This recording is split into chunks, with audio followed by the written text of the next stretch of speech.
Friends, welcome back to my channel. Jai Mata दी। नवरात्र की शुरुआत 30 मार्च को हो रही हिंदू नववर्ष के साथ होगी। वहीं इसका समापन 7 अप्रैल को होगा। कई जगहों पर 6 अप्रैल को भी नवमी का त्यौहार मनाया जाए। इन दिनों में भक्त व्रत रखेंगे और माँ के 9 रूपों की पूजा करेंगे। क्या आप जानते हैं कि चैत्र नवरात्र की शुरुआत कैसे हुई? चलिए, मान्यता है कि चैत्र नवरात्रि के दौरान माँ दुर्गा का अवतार हुआ था। दरअसल महिषासुर का आतंक जब बढ़ रहा था तो देवता भगवान विष्णु, शिव और ब्रह्मा के पास मदद के लिए पहुंचे। इसके बाद तीनों देवताओं ने माँ दुर्गा का जन्म पर विचार किया। फिर भगवान शंकर के तेज से माता का मुख, भगवान विष्णु के तेज से देवी की भुजाएं और भगवान ब्रह्मा के तेज से देवी के चरण बने और माँ दुर्गा का जन्म हुआ। देवी देवताओं ने अपने अस्त्र शस्त्र भी माँ देवी को दी। इसकी मदद से देवी ने महिषासुर नामक राक्षस का अंत किया। को शक्ति का स्वरूप कहा जाता है। नवरात्रि में सभी भक्त आध्यात्मिक शक्ति, सुख, समृद्धि की कामना करने के लिए इनकी उपासना करते हैं और व्रत रखते हैं। जिस राजा के द्वारा नवमी तिथि नवरात्रि की शुरुआत की गई थी, उन्होंने देवी दुर्गा से आध्यात्मिक बल और विजय की कामना के लिए व्रत और उनकी उपासना की थी। वाल्मीकि द्वारा रचित रामायण में उल्लेख मिलता है कि किष्किंधा के पास ऋषिमुख पर्वत पर लंका की चढ़ाई करने से पहले प्रभु राम ने माता दुर्गा की उपासना की थी।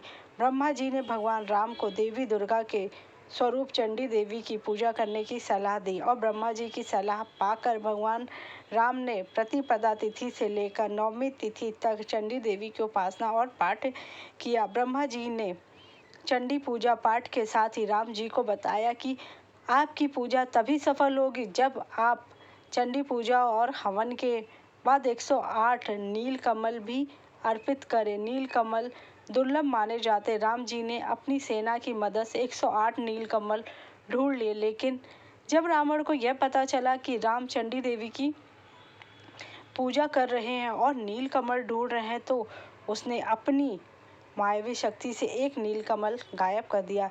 चंडी पूजा के अंत में जब भगवान राम ने वे नील कमल चढ़ाए तो उनमें से एक कमल कम निकला।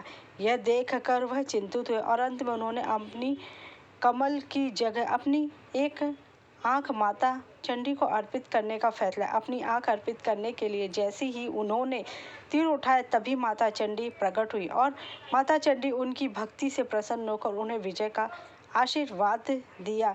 प्रतिपदा तिथि से लेकर नवमी तिथि तक माता चंडी को प्रसन्न करने के लिए प्रभु श्री राम ने अन्न, जल कुछ भी ग्रहण नहीं किया।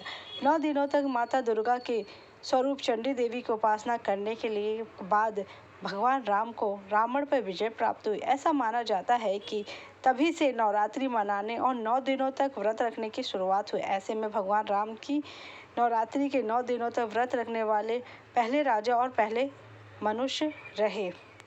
में एक साल में चैत्र, आषाढ़, अश्विन या शरद, पौष और माघ के महीनों में कुल मिलाकर 4 नवरात्रि आती है, लेकिन इनमें से चैत्र और शारदीय नवरात्रि ज़्यादा धूमधाम से मनाया जाता है। सभी नवरात्रि में पूरे 9 दिनों तक इस त्यौहार को मनाया जाता है। चैत्र नवरात्रि चैत्र के शुक्ल पक्ष के दौरान मनाई जाती है। चैत्र नवरात्रि के साथ ही हिंदू नववर्ष की शुरुआत होती है और पौष आषाढ़ के महीने की नवरात्रि को गुप्त नवरात्रि कहा जाता है, क्योंकि उस नवरात्रि में तंत्र साधना की जाती है। पारिवारिक लोगों द्वारा केवल चैत्र और शारदीय नवरात्रि ही मनाई जाती है। चैत्र नवरात्रि को गुड़ी पड़वा कहते हैं और नवरे आंध्र प्रदेश में, तेलंगाना और कर्नाटक में भी इसे बहुत धूमधाम से मनाते हैं। उगादी के नाम से जाना जाता है। स्थापना की विधि। सबसे पहले सुबह उठकर स्नान करें, पूजा स्थल को साफ कर वहाँ जौ बोए, फिर एक पात्र में जल भरे, पत्ते लगाएं और उस पर नारियल रखकर पूजा स्थल पर रखें। कलश पर स्वास्तिक बनाएं और उसे लाल कपड़े से लपेट दें।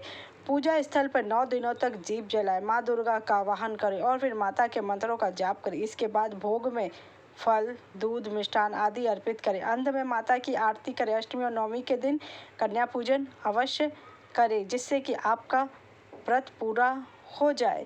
नवमी के दिन हवन किया जाता है। हवन में विभिन्न प्रकार की सामग्री अर्पित की जाती है। नवमी के बाद घट का विसर्जन अवश्य करना चाहिए, जिससे कि आपको पूरा पुण्यफल प्राप्त हो सके। 9 दिनों तक आप अखंड ज्योति जला रहे हैं तो इस बात का ध्यान रखें कि अखंड ज्योति बुझनी नहीं चाहिए। 9 दिन तक पवित्र रहने की कोशिश करें और 9 दिनों तक माता के 9 विभिन्न रूपों की उपासना करें और आदि शक्ति के मंत्रों का जाप करें। हो सके तो माता रानी के लिए आप जागरण करें, चौकी रखें, आपकी जो इच्छा हो श्रद्धापूर्वक आप उनके लिए करें। अगर आपको मेरी ये जानकारी अच्छी लगी हो गाइस तो मेरे चैनल को लाइक कीजिए, सब्सक्राइब कीजिए और शेयर कीजिए। जय माता दी। जो मैंने आपने बताया आप उसको ज़रूर फॉलो